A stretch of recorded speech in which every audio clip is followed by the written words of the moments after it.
আজি এটা বহুত দুখ লগা কথা এটা ঘটনা হৈ পৰিল চাপৰগামত। আকৌ আমাৰ চাপৰগামত চোৰৰ উৎপাতটো বাঢ়ি গৈছে। যোৱা ৰাতি 12:30 সময়ৰ মাজতে আমাৰ সত্যনাৰায়ণ ঠাকুৰবাৰী, যিটো শিৱবাৰী বুলি আমি কওঁ চাপৰগামত, অতি পুৰণি মন্দিৰ আমাৰ, তাতে চোৰৰ উৎপাত দেখা গ'ল।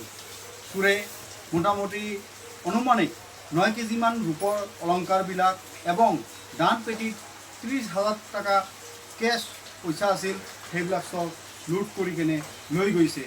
সেইটো অলংকাৰ আৰু পইচাটো চুৰি কৰা মানে এইটো চুৰি বুলি নহয়, এইটো আমাৰ মনৰ ওপৰত আঘাত, আমাৰ আস্থাৰ ওপৰত আঘাত। যোনে এনেকুৱা কাম কৰিছে, যি ব্যক্তিবিলাকে এনেকুৱা কাম কৰিছে, তেখেতে মন্দিৰ প্ৰাংগণত আধা ঘণ্টামানত ৰখি আছিল। আধা ঘণ্টামান সময় লৈ কিনে লাহে ধীৰে চুৰি কৰিছে। ইমান সময়, ইমান সাহস ক'ত পালা? প্ৰশাসনৰ পৰা আমাৰ ৰিকুৱেষ্ট, প্ৰশাসনে নিজৰ কামটো কৰি আছে। আমি জানো তেওঁলোকে প্ৰশাসনৰ পৰা আমাৰ মন্দিৰত প্ৰাংগণত আহিছিল, আহি কেনে চব তদন্ত কৰি কেনে বস্তুবিলাক লিখিত লৈ গৈছে ঘটনাবোৰ। কিন্তু কণ্টিনিউ চাপৰগামত এনেকুৱা ঘটনাক্ৰমটো হৈ আছে। তাৰ কাৰণে কঠোৰ এটা শাস্তিৰ ব্যৱস্থা, কঠোৰ এটা নেগেটিভ চেক কৰিব দৰকাৰ আছে, যাতে যোনে এনেকুৱা ক্ৰাইম কৰি আছে তেখেতৰ মনত অলপ ভয় থাকে। চাপৰগামত ক্ৰাইম দিনে দিনে বাঢ়ি আছে। এনেকুৱা চুৰি কাণ্ড মন্দিৰে মন্দিৰে কণ্টিনিউ হৈ আছে। কালি ৰাতি জানিব পৰা মতে আৰু এটা মন্দিৰত ক'ৰবা হোৱা বুলি এটা গম পাইছোঁ। কিন্তু আমাৰ এইটো মন্দিৰৰ পৰা 100 বছৰ পুৰণি এইটো অলংকাৰবিলাক, আজি এইটো আস্থা, তাৰ ভিতৰত আমাৰ মনৰ বিবেকবিলাক যিবিলাক আছে, মনটো ইমান আঘাত পাইছে ৰাইজৰ। সেইটো কাৰণে আমি প্ৰশাসন এবং চৰকাৰৰ তাতে আমি ৰিকুৱেষ্ট কৰি আছোঁ, যাতে এইটো অতি শীঘ্ৰে এই ক্ৰাইম কৰা মানুহবিলাকে লকআপৰ ভিতৰত হয়, এনেকুৱা এটা আপুনি তদন্ত কৰি কিনে অতি শীঘ্ৰে এইটো শাস্তি দি কেনে সমাজত এটা শান্তিৰ সুৰক্ষাৰ আপুনি আমাক ভৰসা দিয়ক। চাপৰগামত কণ্টিনিউ চুৰি হৈ আছে, এইটো চবে গম পায়, এইটো ষ্টপ হ'ব লাগে। এয়া আমাৰ চাপৰগাম ৰাইজৰ পৰা আপোনাৰ তাতে ৰিকুৱেষ্ট। আজি এটা বহুত দুখ লগা কথা এটা ঘটনা হৈ পৰিল চাপৰগামত। আকৌ আমাৰ চাপৰগামত চোৰৰ উৎপাতটো বাঢ়ি গৈছে। যোৱা ৰাতি 12:30 সময়ৰ মাজতে আমাৰ সত্যনাৰায়ণ ঠাকুৰবাৰী, যিটো শিৱবাৰী বুলি আমি কওঁ চাপৰগামত, অতি পুৰণি মন্দিৰ আমাৰ, তাতে চোৰৰ উৎপাত দেখা গ'ল। চোৰে মোটামুটি অনুমানিক 9 কেজিমান ৰূপৰ অলংকাৰবিলাক এবং দান পেটিত 30,000 টকা কেছ পইচা আছিল, সেইবিলাক চব লুট কৰি কেনে লৈ গৈছে।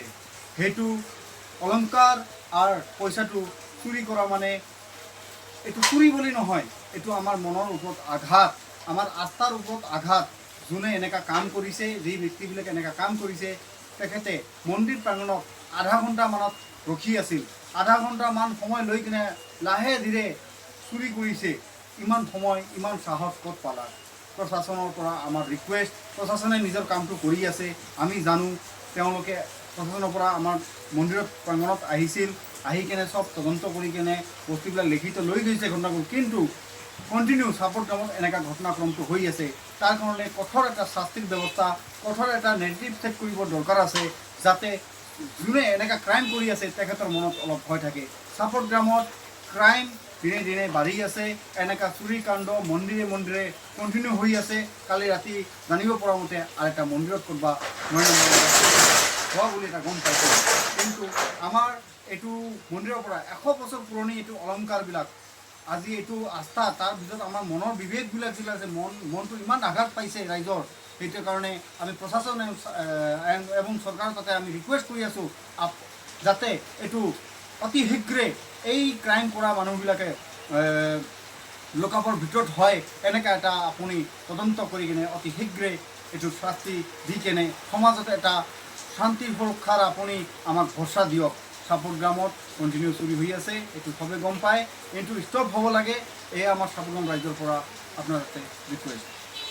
যিকোনো খবৰৰ বাবে যোগাযোগ কৰক 7099017330 লগতে 7099017110 নম্বৰত।